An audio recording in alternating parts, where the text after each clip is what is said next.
नमस्कार मित्रांनो, मी डॉक्टर सुशील पारख, medical director Ashoka medical हॉस्पिटलमध्ये काम करत आहे.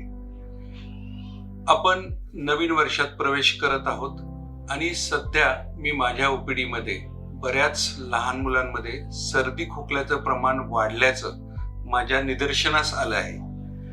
आपण पाहतच आहोत आणि आपण न्यूजमध्ये आणि पेपरमध्ये पण आपण पाहत आहोत, वाचत आहोत की सध्या भारतातील कोविडच्या रुग्णांचं प्रमाण वाढलेलं आहे आणि दिवसेंदिवस ते प्रमाण वाढतच आहे.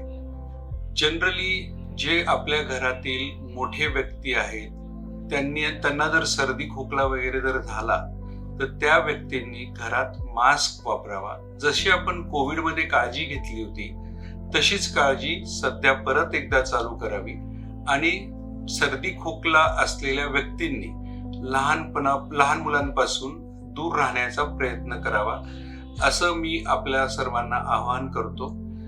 माझ्यातर्फे आणि अशोका मेडिकल तर्फे आपणा सर्वांना व आपल्या फॅमिलीला नवीन वर्षाच्या खूप खूप शुभेच्छा. थँक्यू.